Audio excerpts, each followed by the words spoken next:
Good morning everyone. आज हम पढ़ेंगे प्रश्नावली 6.1 कक्षा अष्टम। पहला प्रश्न है, निम्नलिखित व्यंजक के संख्यात्मक गुणांक लिखें।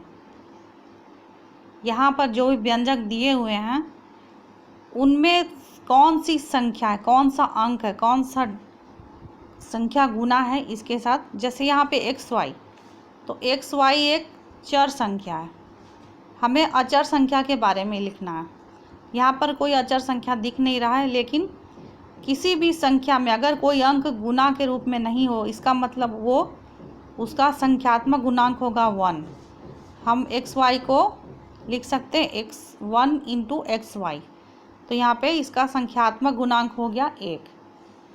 अब दूसरा प्रश्न है -7x²। यहाँ पे संख्या इसमें क्या गुना है एक्स स्क्वायर के साथ, चर संख्या है हमारा x² और अंक है इसमें गुना -7, तो इसका संख्यात्मक गुणांक हो गया -7।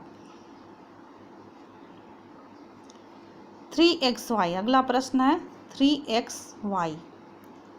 तो 3xy में कौन सी संख्या गुना है, एक चर है यहाँ पे xy, संख्या क्या गुना है 3, तो इस 3xy का संख्यात्मक गुणांक होगा 3। अगला प्रश्न है -3/4x। यहाँ पे चर है x और संख्या क्या गुना है इसके साथ, -3/4, तो -3/4 इसका संख्यात्मक गुणांक होगा किसका, व्यंजक -3/4x का। अगला प्रश्न है -xyz। यहाँ पे चर हो गया xyz, यानी जो अक्षर संख्या है वो चर संख्या हो गई। संख्यात्मक गुणांक हो जाएगा इसका 1, चूँकि यहाँ पे माइनस का चिन्ह लगा हुआ इसलिए इसका संख्यात्मक गुणांक होगा -1। अगला प्रश्न है 2ab। इस बीजीय व्यंजक का संख्यात्मक गुणांक क्या होगा, क्या गुना है इसके साथ 2, तो इसका संख्यात्मक गुणांक हो जाएगा 2। अब अगला प्रश्न देखते हैं, निम्न को एक पद, द्विपद या त्रिपद के रूप में वर्गीकृत करना है। पहला प्रश्न है 2x-2। तो हम जानते हैं कि बीजीय व्यंजकों के बीच में जब प्लस या माइनस का चिन्ह आता है उसी से पदों की संख्या निर्धारित होती है।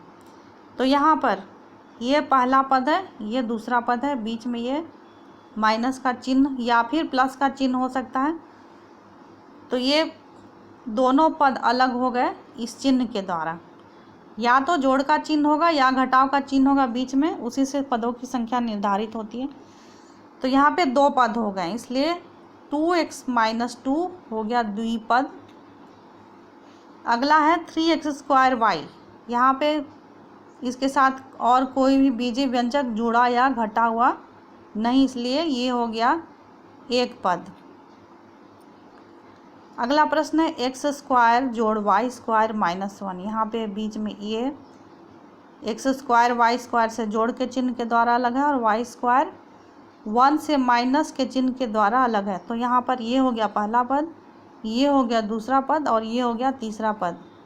तो x² + y² -1 हो जाएगा त्रिपद, ये हो गया त्रिपद। अब इस प्रश्न को देखते हैं, 12 - 2p। तो यहाँ पर 2 पद है, 12 और पहला पद हो गया 12 और दूसरा पद हो गया 2p। -3y², इसमें माइनस का चिन्ह तो लगा हुआ लेकिन इसके साथ कोई भी संख्या जुड़ा हुआ नहीं है, इसलिए इसमें एक ही पद है, -3y² एक ही पद, इसलिए हम इसे कहेंगे एक पद। अगला प्रश्न है 4x² - x + 1। तो 4x² हो गया पहला पद, x हो गया दूसरा पद, 1 हो गया तीसरा पद, इसलिए ये हो जाएगा त्रिपद। अगला प्रश्न है x²y। x² के साथ ना कुछ जुड़ा हुआ है ना कुछ घटा हुआ है, इसलिए ये भी हो जाएगा एक पद।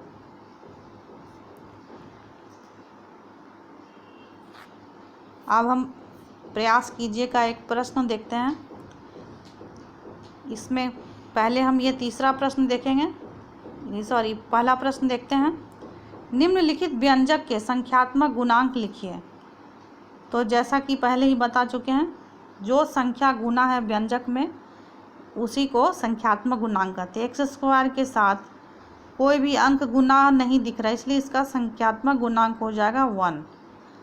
7xy, यहाँ xy के साथ गुना है 7, इसलिए इसका संख्यात्मक गुणांक हो जाएगा 7। 5/4 x², यहाँ x² के साथ गुना है 5/4, इसलिए इसका संख्यात्मक गुणांक हो जाएगा 5/4। दूसरा प्रश्न है, द्विपद, एक पद और त्रिपद में वर्गीकृत करना। तो यहाँ पर x और 4y जोड़ के चिन्ह के द्वारा अलग है, ये पहला पद हो गया, ये दूसरा पद हो गया, इसलिए ये व्यंजक होगा द्विपद। दूसरा प्रश्न है, x² जोड़ x - 5, ये पहला पद हो गया x², x हो गया दूसरा पद, 5 हो गया तीसरा पद, ये त्रिपद है। 12 - x/5, यहाँ 12 हो गया पहला पद और x/5 हो गया दूसरा पद, तो इस प्रकार से ये हो गया द्विपद। अब अगला प्रश्न है, तीसरा प्रश्न, निम्नलिखित में कौन कौन से पद समान है। तो 5x/4, अब हम देखेंगे कि एक पद कौन कौन है इसमें। तो ये पहला है 5x/4, ये एक पद है, और चौथा है 5x², ये एक पद है।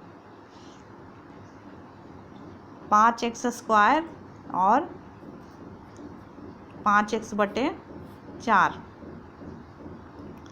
5x/4।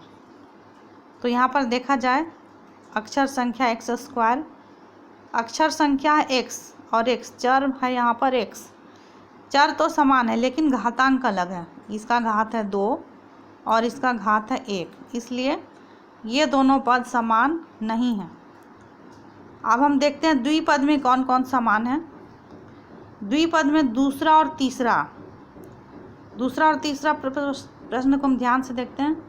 चर है इसमें x और y, इसमें चर है x लेकिन इसमें y नहीं, इसलिए ये दोनों पद भी समान नहीं हैं, इसलिए इन प्रश्नों में कोई भी पद समान नहीं है।